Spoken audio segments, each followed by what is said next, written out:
nhớ rong nữa nhớ rong trốn tua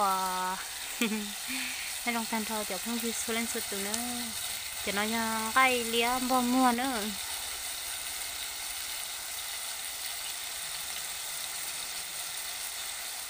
việc cá không cầu nữa ta kể cụ trồng hoa lựu kể cụ chỉ tàu là thay thổ sống này kể cụ là soi kể cái kỹ gì thì cụ thay thổ kỹ nào tôi biết sai nữa trốn lúc kia cho tính ngọt nữa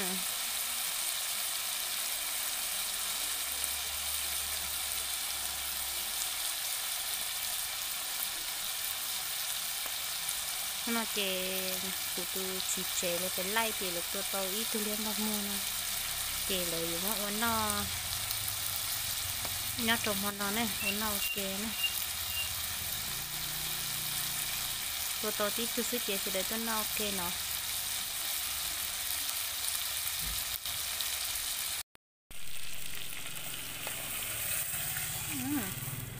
nhà chè trâu đây trâu xứ này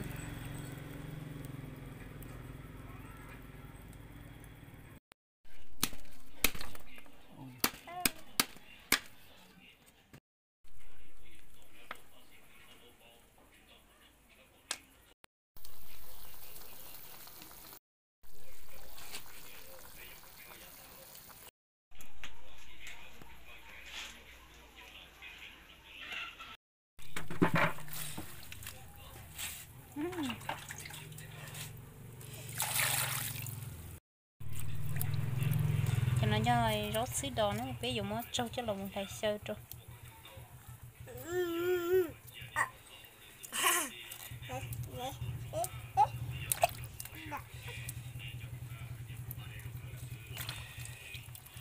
trốn đồ chết gì cách tấn hô lử không chị chỉ bỏ trong hả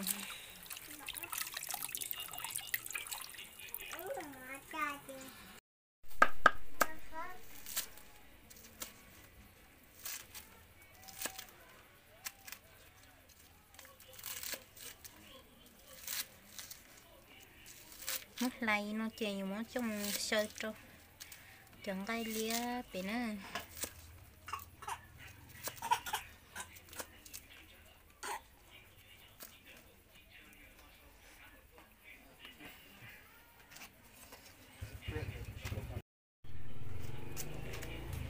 ít lia tổ cho em cái để xìa cho nó cho nó trong sơ trâu này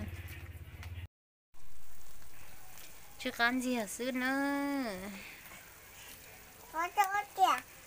tươiอยู่เชียนะแต่ชิมาตรงนี้ตัวเลี้ยงน้ำมันชิเราเจอกันเด้อ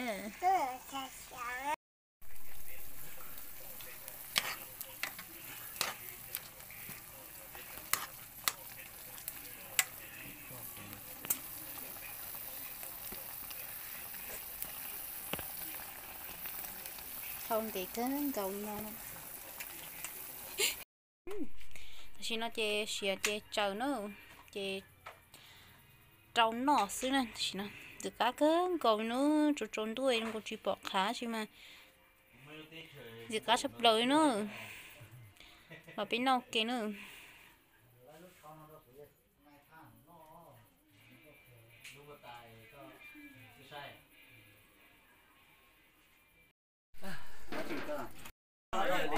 giờ lấy bông hóa chị giờ nhung chở không giờ chỉ cả no giờ chỉ xì nữa à ôi xì cái chặt bằng hai thôi không bao giờ bỏ cơ nó chỉ mà gì mất chị mà sao cậu được đi từ trái ô giờ cơ sam đôi bỏ mình chi giờ mình chi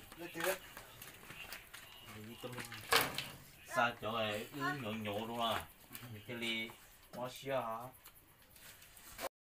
hả chị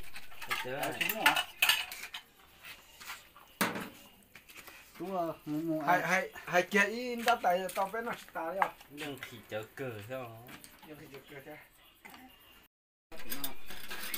hay nó chưa nó mình giá rồi đến nó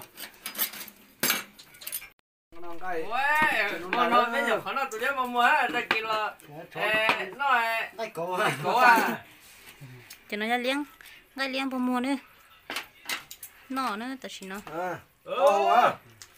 Mồi nó bò mùa nó nè. Quá chưa. Quá chưa nó ấy có.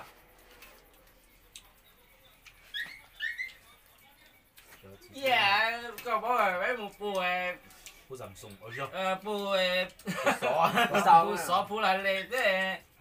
Tao theo hột để nó lóng sự có chả một tối có đã khi bông cái một chỉ tao tên đời bé trẻ một cha tên đời có chả một tối. Nhông ô, bây giờ cũng thấy nhông từ sao đi một đêm nó lóng rồi. Nó ít luôn. tôi hả nó y lần đã nó xứ nhưng nữa mà không của cha cho tá được mất tiền luôn Chính cái đấy tôi tá, chẳng lấy tôi tá, chính trong đấy tôi tá, cái đấy tôi tá.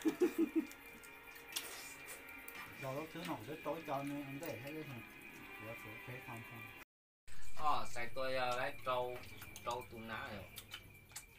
Cái nó sẽ tiền. nó bị nó ra Trâu tôi bị nó tứ ót tụ. dạ giờ bên bán nó giờ họ bên và lấy xài lấy mò á Cả hai tiền. giờ bên bây giờ nó là Cái bây giờ nó giờ trong sung nó lấy hả tiểu giờ sung nó chỉ giờ bé là mù sứ nè vậy. Cho có lấy tuần. Tiểu lấy tua kìa. Đi chả cú sữa như mù cho phòng tàu đi lại, thế mà một thân này chỉ trông kìa chứ. Ô chỉ tàu cũng sát tí, cho hỏi mù kê vậy chứ chỉ tàu thì cũng tin ta có sát tí, tin ta có sát tí là. bởi bó mạng một cách thì á Chị cái gì nữa bố mày là cũng thằng này cũng sạch kia thì có tao chỉ con trẻ của bé nó. Chị cũng thấy ta đi. Cũng ta cái nữa cũng phát đi sát tí nó. Chắc cũng trên tàu con cha cũng sa cũng nói nóng. con cho con các cổ họ tự dân Một cái nữa mà đây có đàn rõ nên tận tiền một cái nữa trả nhân trộn cha. Nè, một xe tiếp nó nói. Bây giờ thì bé mù nhìn gì xì lọ. Thì cô giờ thì tao mình chỉ là toán con này mình mua thế cô giờ chỉ xếp theo thế mà bé mù xưa nào. Cô tao mình chỉ đủ loại. Chả sinh nhạc cá. từ xưa bài nó phơi mà thì mới mở lên xí được cả Cô thì mà tuần chỉ ra thì mót phải đó. Để mù non dễ. rồi mong Ăn lẩu. Đỡ mà tao non thế đó chỉ mà tao chạy cho nó đấy chỉ mà giờ bữa nãy chị giờ tôi lần cổ lù kia chị những cái qua nữa. Sao Một cái cái chứ không là lo rồi. còn Nhưng có ảnh nhung lo chè. cái khói chả ha đó cái khói chả ha Dùng nó nè, em còn đỡ lo. có thời gian khói hàng có giờ còn những là thời sự đây ha nhưng sao có con trâu trại đây họ quân chế là quân chế. ôi giờ thì chế nó sẽ tí đây họ à sao chưa cha nó phải mà chế Đó, nó mò. cái có bia đâu ba Bây giờ chế tộc bên lụt có tờ bà lái rồi. Họ không biết đó. Dòm bìa từ tới ra.